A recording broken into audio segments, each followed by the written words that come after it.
अस्सलाम वालेकुम रहमतुल्लाहि व बरकातुहू। अच्छा, इस वीडियो में बात करेंगे अकोमोडेशन की। जॉर्जिया में क्या चीज़ बेस्ट रहेगी आप लोगों के लिए, हॉस्टल या अपार्टमेंट्स?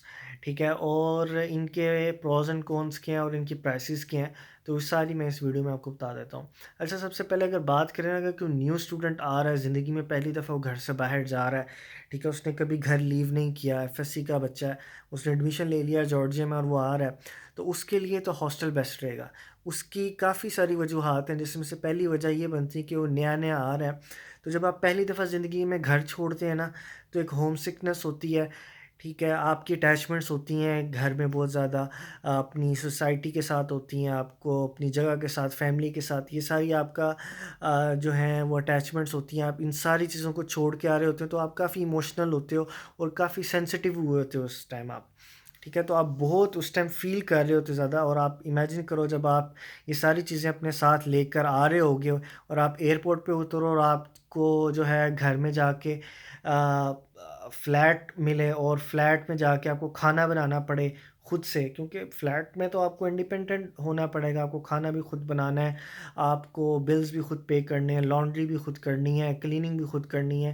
ये सारी चीज़ें आपके लिए, और खाना बंदे ने एक बार थोड़ी खाना होता है, 3 टाइम खाना होता है। तो रोज़ बनाना पड़ेगा, ग्रॉसरी की टेंशन कौन करेगा? आपको ये नहीं पता मसाले कहाँ से मिलेंगे, ठीक है? मसाले हैं, और रोटी कौन-सी यूज़ करनी है यहाँ पे तो रोटी चलती नहीं है यहाँ पे, डिफ़रेंट होती है वो ख़ुब्ज़ टाइप, ख़ुब्ज़ भी नहीं होती, ख़ुब्ज़ हो तो अलग बात है, लेकिन डिफ़रेंट है, लवाश टाइप होती है। तो ये सारी चीज़ें तो नए बच्चे को नहीं पता, तो बेहतरीन उसके लिए, नए बच्चे के लिए होता है कि वो हॉस्टल ले। हाँ, अगर वो फ्लैट ले और फ्लैट में मेस लगवा दिया जाए, क्योंकि यहाँ पे मेस होते हैं, बहुत सारे इंडियन मेस हैं, पाकिस्तानी मेस हैं। $100 मिनिमम प्राइस है, लेकिन 100 से अब सबके रेट्स ऊपर हैं। $120 में आपको घर में मेस डिलीवर कर दिया जाता है 3 टाइम का, तो आप मेस लगवा सकते हैं। ठीक है? नहीं, $120 में 2 टाइम का lunch and dinner, sorry, 3 time का नहीं, ब्रेकफ़ास्ट इंक्लूड नहीं होता। तो ये आप या तो आप फ्लैट ले लें, फ्लैट में आप मेस लगवा लें 3 टाइम का, तो ये आपके लिए बेहतर रहेगा। अच्छा, और दूसरा, अब हॉस्टल के फ़ायदे ये हैं, देखें, आपने ये जितनी चीज़ें मैंने बताई इसको उलट कर लो, आपको हॉस्टल में किसी चीज़ की टेंशन नहीं होगी। हॉस्टल में मेस इंक्लूड होता है, आपको ब्रेकफ़ास्ट, लंच, डिनर तीनों मिलेगा, ठीक है? आपको टेंशन ही नहीं कि आज सुबह क्या पकाऊँ, शाम क्या पकाऊँ, ठीक है? टमाटर अभी ख़त्म हो गए, तो प्याज ख़त्म हो गए हैं, क्योंकि ग्रॉसरी का सामान जब आपने खुद पकाना होता है ना कोई चीज़ डेली ख़त्म हुई होती है, नहीं तो रोटी तो आपको रोज़ लेकर आनी ही है बाहर से, ब्रेड या रोटी या कोई और चीज़, दूध लेकर आना है, कुछ भी, सारी चीज़ें, ठीक है? तो ये सारी चीज़ें आपको खुद करनी पड़ती हैं, तो इस सारी चीज़ों से जान छूट जाती है। 3 टाइम का सुकून से खाना मिलता है, आप ऐसे ही रहते हो जैसे घर में रह रहे हो। डिपेंड करता है, आप हॉस्टल अच्छा रहो, 2 से ज़्यादा शेयरिंग ना हो आपकी, ठीक है? और मैं खुद हॉस्टल में रह रहा हूँ, मेरे ऊपर कोई, मैं 1.5 साल हो गए, मेरे पास चॉइस है, मैं अपार्टमेंट ले लूँ, लेकिन मैं नहीं ले रहा, क्योंकि मज़े में हूँ अल्हम्दुलिल्लाह मैं। तो हॉस्टल ही चूज़ करना चाहिए। अब डिपेंड करता है हॉस्टल की जो लोकेशन है ना, वो बहुत मैटर करती है, वो फिर आपकी यूनिवर्सिटी के पास ही हो, ठीक है? वो आपकी हमेशा यूनिवर्सिटी के पास रहती है। जैसे मेरा हॉस्टल है, मेरा हॉस्टल यूनिवर्सिटी के बिल्कुल पास नहीं, बहुत दूर है, ठीक है? लेकिन फिर भी मैं रह रहा हूँ, क्योंकि इसके अलग एडवांटेजेस हैं मुझे। तो अब ये सारी चीज़ें आपको थोड़े से मैंने बता दी, ये सारे मसले मसाइल होते हैं, और फ्लैट का एक नुकसान ये भी है कि आपके ऊपर सारी ज़िम्मेदारी है बिल्स वगैरह की भी, और फ्लैट के अंदर जितनी सारी चीज़ें ना, उस चीज़ों की भी ज़िम्मेदारी आप पे, ओनर आके आपको पूछेगा, ठीक है?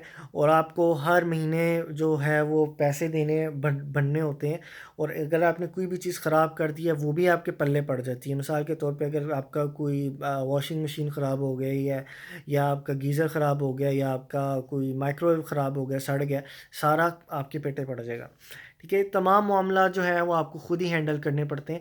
तो बेहतर होता है आप यहाँ पे आके रहो, 6-7 महीने आप खुद ही सेटल हो जाओगे, ठीक है? और उसके बाद आप जो है वो ले लिया करो, फ्लैट अपार्टमेंट ले लिया करो। हर बच्चे को बड़ा क्रेज़ होता है, ये सारे नए बच्चों को क्रेज़ होता है कि यार हमने अपार्टमेंट में जाना है, क्योंकि वो हॉस्टल में आए होते हैं, उनको पता नहीं होता वो कितना बड़ा सौदा करने जा रहे हैं अपार्टमेंट में रहने का। ख़ैर, फूड की बड़ी तंगी होती है, कितनी दफ़ा ऐसा होता है कि आप जो है वो सुस्ती के मारे रात का खाना नहीं खाते, दोपहर का नहीं खाते, कि कौन बनाए, कौन खाए, कौन बाहर से चीज़ें लेकर आए, भूखे ही सो जाते हो। तो ये सारी चीज़ें। अच्छा, अब आ जाते हैं रेट्स में। रेट्स क्या चल रहे हैं जनाब? इस टाइम $200 में कोई अपार्टमेंट नहीं, इस टाइम $300 में भी कोई अपार्टमेंट नहीं, इस टाइम जो अपार्टमेंट्स के रेट स्टार्ट हो रहे हैं ना, स्टूडियो अपार्टमेंट्स के अच्छी बिल्डिंग में, वो स्टार्ट हो रहे हैं $500 से, $450 से स्टार्ट हो रहे हैं। और इसका ये मतलब है आप अकेले अपार्टमेंट अफोर्ड नहीं कर सकते, आम फैमिली का बंदा, तो आपको लाज़मन एटलीस्ट 3 बंदे अपने साथ चाहिए, एटलीस्ट 3 नहीं तो 4 बंदे अपने साथ चाहिए जो अपार्टमेंट मिल के ले सकें, ठीक है। अच्छा, इसकी रीज़न ये बनी थी कि पुतिन ने ऐलान किया था कि क्या कहते हैं, मेरा हाथ थक गया, 1 मिनट। पुतिन ने ऐलान किया जनाब कि वो अपने ना रिज़र्व ट्रूप जो है वो एक्टिव कर रहा है, ठीक है, रशिया में। तो वो हुआ यही कि इतना इमिग्रेंट आ गया, रशिया सारा उठ के जॉर्जिया आ गया, ठीक है। तकरीबन 16-17 हज़ार रशियन पिछले महीने जॉर्जिया में एंटर हुए। उसकी रीज़न ये बनी थी कि वो अपने रिज़र्व ग्रुप एक्टिव कर रहा था, और जब एक्टिव करने की वजह से जितने 18 साल से लेके 55 ईयर्स तक जितने नौजवान थे ना, उन्होंने दौड़ लगाई कि यार हमें जो है वो जंग में हिस्सा ना लेना पड़ जाए, हमें आर्मी वाले जो है वो बुला लेंगे, रख लेंगे, तो हमें जो है वॉर लड़नी पड़ जाएगी। तो वो सारा है, तो तकरीबन 8-8 10-10 किलोमीटर तक जॉर्जिया के बॉर्डर पे लाइन लगी हुई थी रशिया की, ठीक है। इतना रशिया एंटर हुआ, और वो ये लोग इतने अमीर, इन्होंने मुंह मांगी पैसे दिए, मुंह मांगे पैसे जॉर्जियंस को दिए।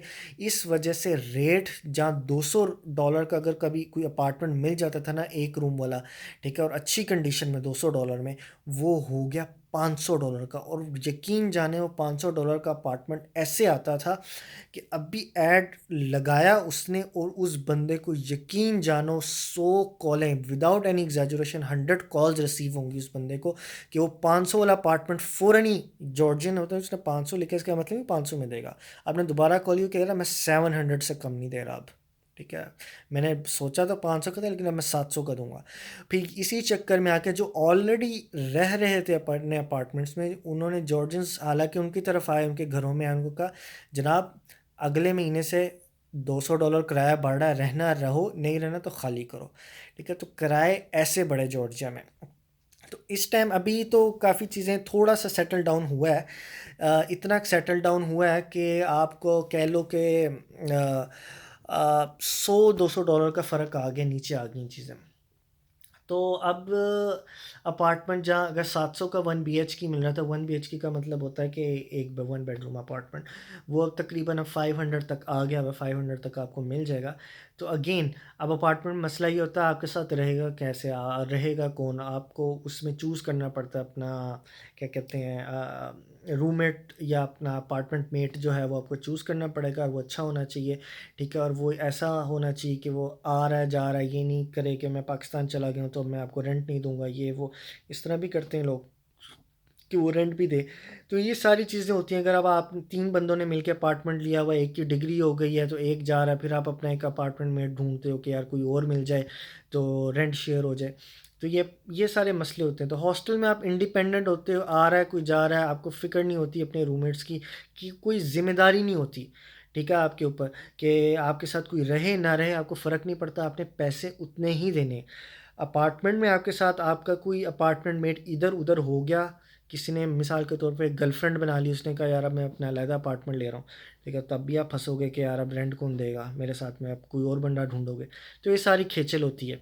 अच्छा, हॉस्टल के रेट्स क्या चल रहे हैं? हॉस्टल के रेट्स ऐसे चल रहे हैं, $250 में आपको 3 टाइम का खाने में हॉस्टल ऑफ़र कर रहा है, शेयरिंग बेड के साथ, ठीक है। लेकिन कुछ हॉस्टल ऑफ़र ऐसे करते हैं, अगर आप उनको ईयरली पे कर दो ना, तो आपकी रेट जो है वो, अगर $250 या $260 लगा रहे हैं ना, अगर आप ईयरली पे कर दो, साल का $2600, $2600 अगर उनको आप पे करो, ठीक है, तो आपका तकरीबन जो है ना डिस्काउंटेड हो जाता है, साल का 2600 में पूरे साल का आपको जाएगा। नहीं तो अगर आपने यही लिया है, मंथली आप 260 पे करोगे, तो आप कह लो कि ये बन जाता है आपका साल का तकरीबन $3000, कोई $400 या $500 आप, कहने का मतलब है, इकट्ठी पेमेंट से बचा सकते हैं।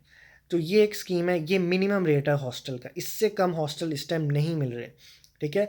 हॉस्टल अगर आपको कोई $200 में या $220 में ऑफ़र करेगा, वो इसी बेस पे ऑफ़र करेगा कि आपको पूरे साल की इकट्ठी पेमेंट करनी है। तो ये रेट्स हैं, इससे ज़्यादा के रेट्स भी हैं, $400 वाले हॉस्टल भी हैं, लेकिन मेस के साथ होते हैं, सारे ही मेस के साथ होते हैं, मैं भी आपको मेस वाले ही बता रहा हूँ। तो रेट्स आजकल ये चल रहे हैं, ठीक है। उम्मीद है आप लोगों को थोड़ी हेल्प होगी, आइडिया हो गया होगा यहाँ पे अकोमोडेशन का, ठीक है। अल्लाह हाफिज़।